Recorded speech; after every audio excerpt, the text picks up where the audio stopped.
பள்ளி மாணவர்கள், கல்லூரி மாணவர்களுக்கு கொலை, கொள்ளை நடக்குது. இத வந்து தட்டி கேட்க ஒரு திராணியற்ற ஒரு கோமாளி சர்க்கார் ஆட்சி தான் வந்து தமிழ்நாட்டுல நடந்துகிட்டு இருக்கு அப்படின்னு சொல்லிட்டு எதிர்க்கட்சி தலைவர் உதயநிதி ஸ்டாலின் வந்து விமர்சிச்சிருக்காரு. இத மக்கள் எப்படி பார்க்குறாங்க? இந்த ஆட்சி கோமாளி சர்க்கார் ஆட்சியா அப்படின்னு சொல்லிட்டு மக்கள்ட்ட கேட்டு தெரிஞ்சுப்போம் வாங்க. அவரோட கருத்து சரியான கருத்தை தான் பார்க்குறேன். ஏனுங்கன்னா, அந்த ஆட்சி ஆரம்பத்துலேருந்தே கோமாளித்தனமாக தான் செயல்படுறாங்க. சட்டமன்றத்திலையும் வந்து முதல்வர் முதல்ல அவர் பண்ண அநாகரிகமான செயலிலேருந்து அதுக்கு அடுத்தடுத்து மந்திரிங்க, சட்டமன்ற உறுப்பினர்கள் அவர்களோட செயல்பாடுன்னு பார்த்தீங்கன்னா, பேச்சும் பார்த்தீங்கன்னா அப்படி தான் இருக்குது.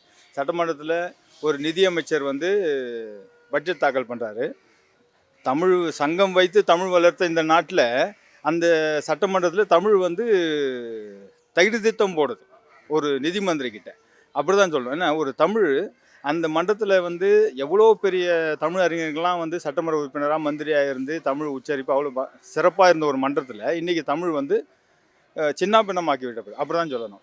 அந்த இது இப்படி இது இது ஒன்று இது இப்படி நிதியமைச்சர் முதல்வரை நோக்கி ஒரு கேள்வி கேட்டால் பதில் வந்து சம்பந்தம் இல்லாத மந்திரிங்கிட்டேருந்து வருது. சம்பந்தம் இல்லாமல் இப்போது இது பார்த்தீங்கன்னா, உங்ககிட்ட ஒருத்தர் கேள்வி கேட்டால் பதில் நீங்கள் தான் சொல்லணும். சம்பந்தம் இல்லாத இன்னொருத்தர் சொன்னார்னா அது என்ன அர்த்தம்? அப்போ இது வந்து கோமாளித்தனமான அது உண்மைதான் சார். நான் பொதுவாகவே சொல்கிறேன். அந்த ஆட்சியில் இதுக்கு முன்னாடி ஆட்சியில் வந்து பல குறைகளை சொன்னாங்க. அந்த குறையை விட இப்போ அதிகமாக இருக்குது. இந்த ஆட்சியில் அதிகமாக இருக்குது. வெளிப்படையாக வந்து நம்ம சொல்லணும்னா விளம்பர ஆட்சி தான் சொல்லணும். நான் அதை பண்ணிட்டேன் இதை பண்ணிட்டேன்னு. ஆனால் உண்மையில் அது இல்லை. அதை விட இன்னும் அதிகமாக அதே நிகழ்வுகள், பாலியல் பலாத்காரமும் சரி, பள்ளி மாணவர்கள் பாதுகாப்பு இல்லாமல் போதைப் பொருள் இந்த காலத்தில் இன்னும் அதிகமாக தான் இருக்குது. வெளிப்படையாக பார்க்க போனால் நாங்கள் குறைச்சிட்டுன்றாங்க, உண்மையே இல்லை. அதை விட அதிகமாக தான் இருக்குது. இந்த ஆட்சியில் வெளிப்படையாக பேசணுன்னா விளம்பரம் மட்டும்தான் அதிகமாக இருக்க தவிர செயல்பாடு குறைவாக தான் இருக்குது. அதுதான் என்னுடைய கருத்து. அது இவங்க குறை சொல்லி அந்த போதைப் பொருள் சிறுமி பலாத்காரம் சொல்லி தான் ஆட்சிக்கு வந்தாங்க. ஆனால் அது வந்த பிறகு அதை அவங்க கட்டுப்படுத்த முயற்சி கூட பண்ணலை. இன்னும் அதிகமாக தான் இருக்குது. ஆமாம், உண்மை தான் சார். அதெல்லாம் கேட்குறது உண்மை தான். இப்போ சட்டசபையில் பார்த்தீங்கன்னா ஒருத்தர் கேள்வி கேட்டால் இன்னொருத்தர் பதில் சொல்கிறாங்க. அவங்களுக்கே தெரில யார் பதில் சொல்லணும். முதலமைச்சரை பார்த்து கேள்வி கேட்டால் வேறத்தவங்க இருந்து பதில் சொல்கிறாங்க. இதுலேருந்து என்ன தெரியுது உங்களுக்கு? அவங்க யாருமே அந்த ஆட்சியை பற்றி தெரில. ஆட்சியை இது முன்னாடி வந்து எலெக்ஷன் இருந்தாங்க, தெரிஞ்சிருக்கும். இவங்க புதுசாக வந்துக்கிறாங்க இப்போ தான். அதனால் அவங்களுக்கு எதுவுமே தெரில. இப்போ பார்த்தீங்கன்னா நிறைய விஷயம் இருக்குது அவங்கள பற்றி சொல்லணுன்னா. நாங்களே நிறைய பேர் பாதிக்கப்பட்டிருக்கோம். அதனால் புரியுதுங்களா? இப்போ பார்த்தீங்கன்னா இபி எடுத்துங்க. எப்போதுமே நம்மளுக்கு வந்து ஒரு 600 700 தான் வரும். இப்போ பார்த்தீங்கன்னா 2600 போட்டு வச்சுக்கிறாங்க. இதெல்லாம் யார் எங்கே போகிறது நாங்கள் சொல்கிறது சொல்லுங்கள்? அது ஒன்று. அப்புறமா பார்த்தீங்கன்னா நிறைய விஷயம் இருக்குது அவங்க பற்றி சொல்லணும்னா. எப்படின்னா இவங்களுக்கு வந்து ஆட்சி வந்து என்ன எப்படி பண்ணணும்னு தெரில இது வரைக்கும். இவங்க வந்து புதுசாக வந்துக்கிறாங்க இப்போ தான். எப்படின்னா எல்கேஜிலேருந்து வந்துக்கிறாங்க இப்போ தான். இவங்க யூகேஜி எல்கேஜிலாம் கிடையாது, டேரெக்டாக வந்துக்கிறாங்க. அதனால் இவங்களுக்கு வந்து எதுவுமே தெரில. ஆட்சி இது எப்படி என்ன பண்ணோம் ஏது பண்ணோம் எதுவுமே தெரில இவங்களுக்கு. புரியுதுங்களா? அப்புறம் மற்றபடி பார்த்தீங்கன்னா இப்போ ஒருத்தர் கேள்வி கேட்டால் அவங்க பதில் சொல்லணும். இப்போ எங்கள் தலைவர் கேள்வி கேட்குறாங்கன்னா எதிர்கட்சியில் அவங்க வந்து அதில் ஏற்ற மாதிரி அவங்க ஏன் பதில் சொல்லணும். வேறு யாரும் பதில் சொல்லக்கூடாது. புரியுதுங்களா? அவர் கேள்வி கேட்டாங்கன்னா அவர் தான் பதில் சொல்லணும். அவர் இருக்கிற தமிழ்நாட்டு மக்களுடைய ஒட்டுமொத்த பேருடைய மனசில் இருக்கிறத தான் வந்து அவர் ஒரு கேள்வியாக அங்கே கேட்டிருக்காரு, ஒரு பிரதிநிதியாக கேட்டிருக்காரு. இதுதான் உண்மை. காரணம் என்னன்னு கேட்டிங்கன்னா, தப்பு பண்ணுறவங்க வந்து பார்த்திங்கன்னா கொஞ்சமாச்சு நம்மளை ஆள்ற அரசு மேலே இருக்கக்கூடிய அதிகாரிகள் மேலேயோ இல்லை வந்து கட்சிக்காரங்க மேலேயோ ஒரு பயம் இருக்கணும். அந்த பயன்றது சுத்தமாக இல்லாமல் ஒரு 0.1 mm அளவு கூட இல்லாமல் போயிடுச்சு இப்போ இருக்கிற கடந்த 3 மாதத்தில். காரணம் என்னென்னு கேட்டிங்கன்னா, அந்த ஆளுமையான ஆள் இல்லை. எல்லாருக்கும் தெரிஞ்சு போச்சு. ஏதோ ஒரு சினிமா முகத்தில் ஓட்டு போட்டாங்க, ஜெயிச்சாங்க, வந்தாங்க. ஒரு ஆக்டருக்கு வந்து ஓட்டு போட்டு ஜெயிக்க வச்சா அவர் வந்து சட்டசபையில் வந்து ஆக்ஷன் காமிச்சிட்டு தான் போயின்னு இருக்காரு. மாஸ் டைலாக் பேசுகிறோம், ஸ்கிரிப்ட் எழுதி வச்சதை பார்த்து படிக்கணும், ஆன் ஸ்பாட்டில் ஏதாவது ஒன்று வந்து சீனாக வந்து க்ரியேட் பண்ணணும், அதை ரீல்ஸாக போடணும், அதுக்கு வியூஸ் ஏற்றணும். இது ஒரு வேலையாக பண்ணிக்கிட்டு இருக்க காலகட்டங்கள் தான் இப்போ சமீபத்தில் தமிழ்நாட்டில் கடந்த 3 மாதமாக நடந்துகிட்ருக்கு. இதுதான் உண்மை. இந்த 100 நாள் ஆட்சி எப்படி இருக்குன்னு சொல்லிட்டு நீங்கள் யார் வேணால் போய் கேளுங்க. தெளிவாக சிந்திச்சு செயல்படக்கூடிய ஒரு சிலர் வந்து பார்த்தீங்கன்னா நிச்சயமாக கேவலமாக தான் இருக்குன்றது தான் சொல்லுவாங்க. இதுதான் உண்மை. காரணம் என்னன்னு கேட்டிங்கன்னா, சவுதி அரப் கண்ட்ரீஸில் நீங்கள் போய் பார்த்தீங்கன்னா சின்ன சின்ன தப்புக்கு பெரிய பெரிய தண்டனைகள் கொடுத்துக்கிட்டு இருக்காங்க. இங்கே தமிழ்நாட்டில் அந்த மாதிரி தண்டனைலாம் கொடுக்க தேவையில்ல. தப்பு பண்ணுறவனுக்கு நியாயமான தண்டனை வழங்கணும். அப்போ தான் வந்து பார்த்தீங்கன்னா தப்பு பண்ணுறவனுக்கு தான் ஊறப்பட்ட பேர் வந்து சப்போர்ட் பண்ணுறாங்க. அவனை காப்பாற்றுறதுக்கு வந்து ஒரு பெரிய படையை வந்து இறங்குது. ஆனால் ஒன்றுமே பண்ணாதவனை வந்து லாக்கப்பில் கூட்டின்னு போய் சாவடிப்பாங்க. இதான் நடந்துக்கிட்டு இருக்கு. சுச்சுவேஷன் அப்படி இருக்குது. கடந்த ஆட்சி காலத்தில் தப்பு நடந்தது, அதுக்கு முந்தின ஆட்சி காலத்தில் தப்பு நடந்தது. ஆனால் தப்புகள் வந்து இங்கே தடுக்கப்படும், நிறுத்தப்படும் பார்த்து தான் வந்து மாற்றம்னு ஒன்று இங்கே வந்திருக்குன்னு அவங்க நம்புகிறாங்க. ஆனால் அந்த மாற்றம் இங்கே வந்து துர்நாற்றமாக போயிடுச்சு. இதான் உண்மை. இதான் உண்மை. இது வந்து உண்மையான கருத்து தான். இது பொதுமக்கள்கிட்ட நீங்கள் கேட்டாலும் அந்த பதில் தான் சொல்லுவாங்க. ஏன்னா அரசாங்கம் நடத்தக்கூடிய கெப்பாசிட்டி வந்து டிவிகே கவர்மெண்ட்டுக்கிட்ட இருக்கான்னு கேட்டால் கேள்விக்குறி. ஏன்னா எந்தெந்த அதிகாரி யார் யார் என்னென்ன வேலை செய்யணுன்றது அவங்களுக்கு தெரியாது.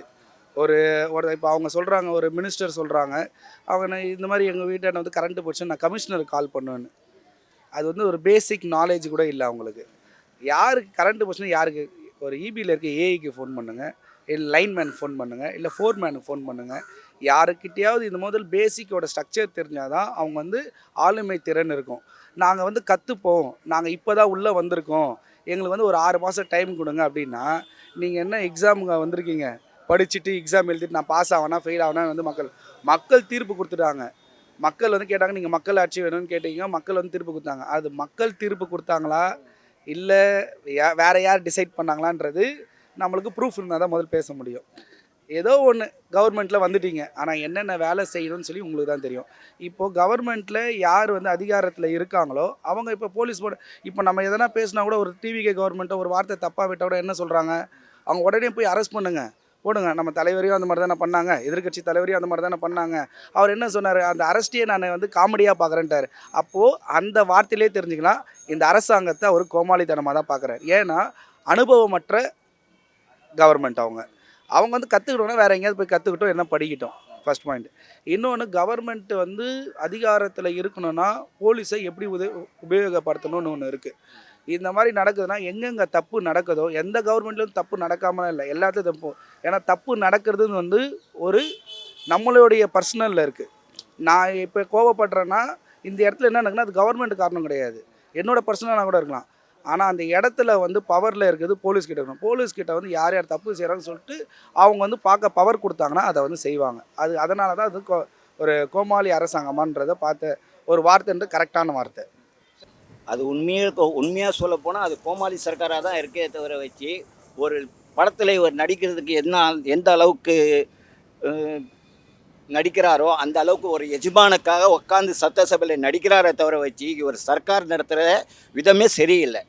இது உண்மையிலேயே ஒரு கோமாளியாக தான் உட்காந்துட்டு வராரு சட்டசபையில், வேறு எதுவுமே கிடையாது. இதை பார்க்க போனால் ஒரு ஆதா அர்ஜுன் ஒரு படத்தை எடுக்கிற மாதிரியும் அவருக்கு துணையாக இவர் உட்காந்து நடிக்கிற மாதிரியும் தான் இருக்க தவிர வச்சு, அவர் எஜமானமும் இவர் வந்து அவர் ஒரு நடிகராகவும் தான் இருக்கிறாரு. அதில் ஒரு அரசியல்வாதியாகவே இவர் ஒரு தலைவராகவே இல்லை. அப்படி ஒரு தலைவராக இவர் இருந்திருந்தால் இன்றைக்கி வந்து எந்த ஒரு அசம்பாவிதமோ நடந்தால் உடனே அதுக்கான ஒரு பொசிஷனுக்கு போய் அதுக்கான என்ன நடவடிக்கை எடுக்கணுமோ அதை அவர் எடுத்துருப்பார். அந்த அளவுக்கு அவருக்கு அந்த இது இல்லை, திறன் இல்லை. ஒரு கோமாளி அரசுன்றதாக தான் அதை சொல்லுவாங்க. ஆனால் அது உண்மையிலேயே இன்றைக்கி தமிழ்நாட்டில் நடக்கிறதே கோமாளி அரசு தான் நடந்துட்டு. முதல்வர் சம்மந்தப்பட்டு பதில் சொல்லணும்னா முதல்வர் தான் பதில் சொல்லணும். ஆனால் முதல்வர் பதில் சொல்கிறதில்ல. அதுக்கு சம்மந்தம் இல்லாத சட்டத்துறை மந்திரி பதில் சொல்கிறாரு. விவசாயத்தை பற்றி கேள்வி கேட்டால் சட்டத்துறை மந்திரி பதில் சொல்கிறாரு. சுகாதாரத்தை பற்றி கேட்டால் விளையாட்டுத்துறை மந்திரி வந்து பதில் கொடுக்குறாரு. அதாவது சம்மந்தமே இல்லாமல் அவங்க வந்து சட்டமன்றத்தில் வந்து முதல்வரை உண்மையிலேயே அவர் எதிர்க்கட்சி தலைவர் சொன்ன மாதிரி அவங்க ஒரு கோமாளி சர்க்கார் தான் நடத்துகிறாங்க. அவர் வந்து சர்க்கஸ் கூடார மாதிரி உட்காந்துருக்காரு. கோமாளிகள் ஆடுறாங்க, அவர் பாடு உட்காந்து வேடிக்கை பார்க்குறாரு. அவங்க பேசுகிறதுன்னு சிரிச்சின்னு பார்த்துட்டு இருக்காரு. அந்த சிரிப்பையும் சில பேர் ரசிக்கிறான், அதுக்கு ஒரு கமெண்ட் போடுறான், அது வேற விஷயங்க. அதனால் வந்து கோமாளிகள்ன்றது வந்து பொருத்தமான கருத்து தான் அவர் சொல்லியிருக்கேன். சம்மந்தம் இல்லாத மந்திரி பேச சம்மந்தம் இல்லை. இது எதிர்கட்சிங்க கேள்வி கேட்டால் அதுக்கு வந்து உடனே வந்து சபாநாயகர். இதில் பார்த்தீங்கன்னா இப்போது எதிர்கட்சி எம்எல்ஏக்கள் தான் சபாநாயகர் வந்து என்ன உட்காருங்க. சபாநாயகர் யாரை கட்டுப்படுத்துவாங்கன்னா எதிர்கட்சி எம்எல்ஏக்களை தான் வந்து உட்காருங்க இருங்க நான் அனுமதிக்கிறேன். ஆனால் ஒரு மந்திரியை வந்து பேசிட்டு இருக்கிற ஒரு மந்திரியை வந்து நீங்கள் மந்திரியை உட்காருங்கன்னு சொன்ன ஒரே சபை வந்து இதுதான். நிதி மந்திரி வந்து இவர் மாண்புமிகு அமைச்சர் குரல் கொடுக்குறாரு சபாநாயகர். ஆனால் வந்து நிதி அமைச்சர் சபாநாயகர் பேசாமல் எதிர்கட்சி இருக்கிறவங்க பார்த்து எனக்கும் பேச தெரியும், எனக்கு இது பண்ண, அதாவது மந்திரி மாதிரி பேசலை. அவர் பேசுனது ஒரு மந்திரி மாதிரியே பேசலை. அவர் வந்து அவர் ஒரு வெளியில் பல மாதிரி பேசுகிறாங்க. அவரை ஒரு உருட்டுக்கட்டை ஏதோ சொல்கிறாங்க, அவருக்கு பட்ட பேர்லாம் வைக்கிறாங்க நிதி மந்திரிக்கு. ஆனால் இப்படி ஒரு மந்திரியை பற்றி பேசினா 1 மணி நேரம் பேசலாம். இப்படி பலவித இது இருக்கும்போது இது நடக்குது. அப்புறம் வந்து போதை ஒழிப்பு அப்படின்னு சொல்கிறாங்க. இவங்க என்ன போதை ஒழிச்சாங்கன்னு இவங்க தெரியல. இன்னமும் வந்து மாணவர்கள் மத்தியில் நேற்றும் ஒரு கொலை நடந்திருக்கு. கோயம்புத்தூரில் 2 நாள் முன்னாடி ஒரு கொலை நடந்திருக்கு. அதுவும் அது வந்து போதையை வந்து காட்டி கொடுத்தேன், அதனால தான் கொலை பண்ணான்னு சொல்கிறான். இப்படி இவங்க போதையை ஒழிச்ச மாதிரி தெரியல. போதை சரளமாக மாணவர்கள்கிட்டையும் கல்லூரி மாணவர்கள்கிட்டையும் எல்லாம் பண்ணினேன். இப்போது ஒரு +2 படித்த பெண்கள் வந்து சரக்கு குடித்ததா ஒரு வீடியோ ஒன்று வந்திருக்கு. ஆக இவங்க என்ன போதையை ஒழிச்சாங்க, என்ன பண்ணாங்க, ஆக ஒரு சிறப்பான ஒரு ஆட்சி நடந்துட்டு இருந்தது முதல்ல. அதை வந்து இவங்க வந்து அபாண்டமாக ஒரு குற்றச்சாட்டை சொல்லி அந்த ஆட்சியை வந்து பலிகடாவாக்கிட்டாங்க. இவங்க தனிநபர் சுயநலத்துக்காக ஒரு ஆட்சியை வந்து பலிகடாவாக்கிட்டாங்க. இன்றைக்கி வந்து எந்த சிறப்பான ஒரு திட்டமோ எதுவும் முழுசாக செயல்படுத்தலை. அவங்களுக்கு முதல்ல அதான் சொன்னேனே, ஒரு பதில் முன்னாடி சொல்கிறேன், அவங்களுக்கு எப்படி நிர்வாகம் பண்ணணும்னு தெரியல. அப்போ என்ன மக்கள் நினச்சாங்க, இவங்களுக்கு எதுவும் பண்ண, நம்ம எந்த தப்பு செஞ்சாலும் நம்ம வந்து தப்பிச்சு வெளியில் போகலாம். ஏன்னா இவங்க வந்து என்ன பண்ணுறாங்கன்னா டிஎம்கேவா டிவிகேவா தான் இருக்காங்க கண்டி. அவங்க கவர்மெண்ட் வந்து பீப்புளுக்காக இருக்காங்களான்னு தெரியணும். அப்போ தான் வந்து அவங்களுக்கு தெரிய வரும், இவங்க இந்த மாதிரி நம்ம தப்பு செஞ்சால் இந்த தண்டனை நம்மளுக்கு வரும், இந்த மாதிரி கடுமையான சட்டங்கள் இருக்குது, அதை வந்து கரெக்டாக பண்ணுவாங்களான்றது. இப்போ மற்ற ஆட்சி செஞ்சாலும் இந்த மாதிரி தவறு செஞ்சால் நம்மளை இந்த டைம்லாம் பிடிச்சி ஜெயிலில் போடுவாங்க, இல்லை நம்மளுக்கு இந்த பனிஷ்மெண்ட் இருக்குன்னு ஒரு பேசிக் தெரியும். இப்போ வந்து அவங்க என்ன சொல்கிறாங்க, நீங்கள் 2 பேர் அடிச்சிக்கிறீங்க, எங்கடா மக்களை பார்க்க போகிறீங்கன்னு நினைக்கிறாங்க. அதுதாங்கய்யா, அது தெரியும். தெரிஞ்சிருக்கும் போது இவரை வந்து இவருக்கு தெரிஞ்சு தான் நடக்குதா தெரியாமல் நடக்குதான்னு தெரியல.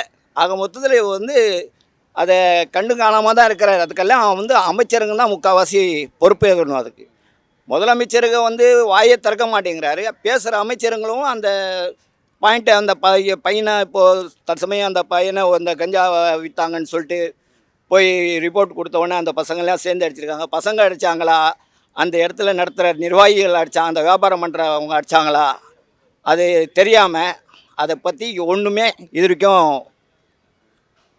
பொறுப்பேற்றுக்கல. பொறுப்பேற்ற ஆட்சியாக தான் இருக்குது.